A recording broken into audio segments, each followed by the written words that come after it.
खड़ियाल जगन्नाथ मंदिर श्री जगन्नाथ पार्श्व परिवर्तन वर्तमान सरी जाइए। खड़ियाल दिग्गज सबू पंडित एटी आसिकी समस्ते एकाठी होइकी पार्श्व परिवर्तन कर सारी आसतु पचारा पार्श्व परिवर्तन रे जनमानस कौन कौन केते लाभ हुए कौन केमती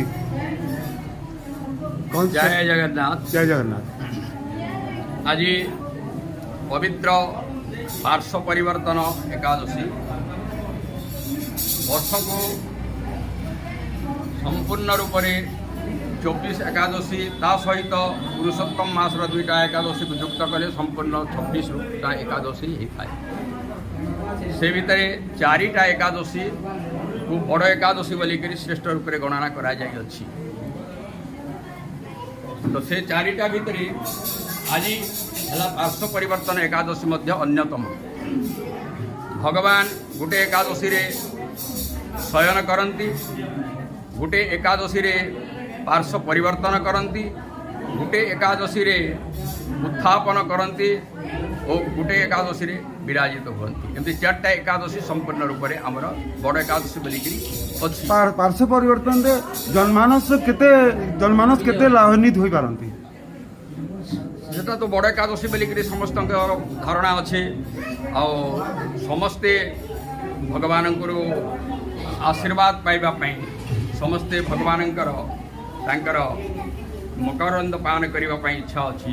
आज प्रायतः 90% लोकंर बोधे उपवास के निश्चित भाव में आज उपवास सहित भगवान को प्रार्थना कर ध्यान कर हे भगवान आमको मुक्ति दियो, आमको सर्वपाप मुक्ति कर। माने व्रत मध्य एकादशी श्रेष्ठ बोलिक समस्ते जानते यहाँ। तो आज ये श्रेष्ठ एकादशी पार्श्व परिवर्तन मध्य अन्यतम। तो से पार्श्व परिवर्तन एकादशी रे समस्ते आसी भगवान पाखे प्रार्थना करुँच भगवान समस्त जीवन में शांति दिंतु, समस्त घरे हस खुशी भरी दिंतु, समस्त देशवासी को आज संतोष करंतु।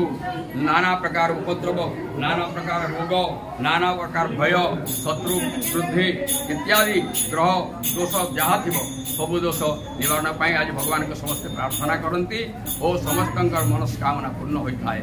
एणु आज एकादशी नाम है पार्श्व परिवर्तन एकादशी। धन्यवाद सर।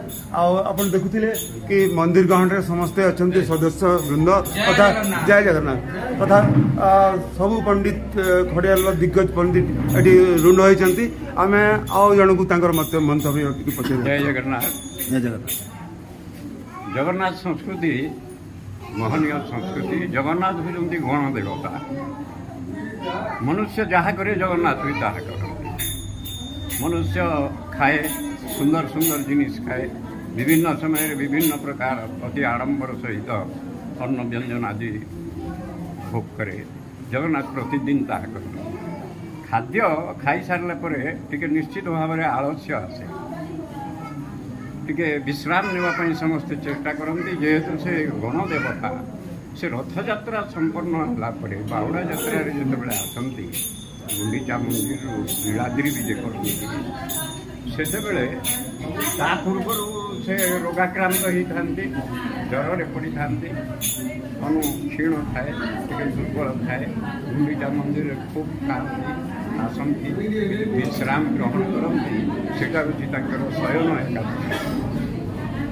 आमे शोला बेले गोटे पार्श्वर बा सीधा आम शोना शोला आमर पार्श्व परिवर्तन होता है। मनुष्य सेमती भगवान भी सेमती पार्श्व परिवर्तन तापर आम निद्रा भंग हेले आम उठी था भगवान भी उठती।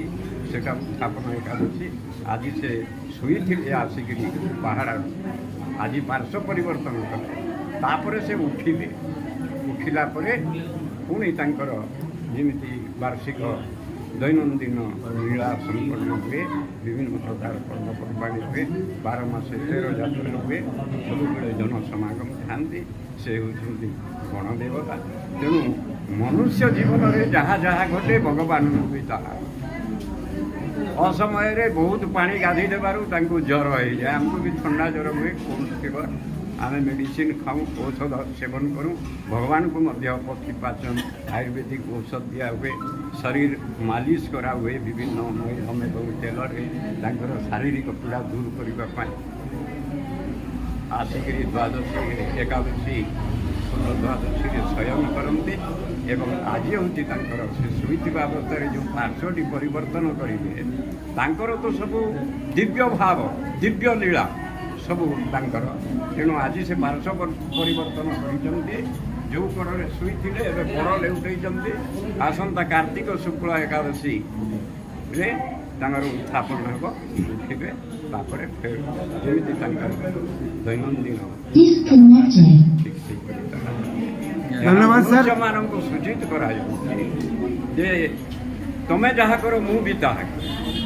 जात से ही रूपम मृत्यु मनुष्य जन्म है मात्र के मृत्यु वरण करे भगवान भी मृत्यु वरण करती आम आमर शव को श्मशान को नहीं था श्मशान अच्छी कोईली वैकुंठ से समाधि दि जाए एवं पुणी पुनरपि जननम पुनरपि मरणम पुनरपि जननी जठरे यही न्याय रे भगवान पुणी थे नुआ कलेबर नुआ शरीर धारण कर जन्म अर्थात फिर महाभूमि पूजा जय जगन्नाथ जय जगन्नाथ।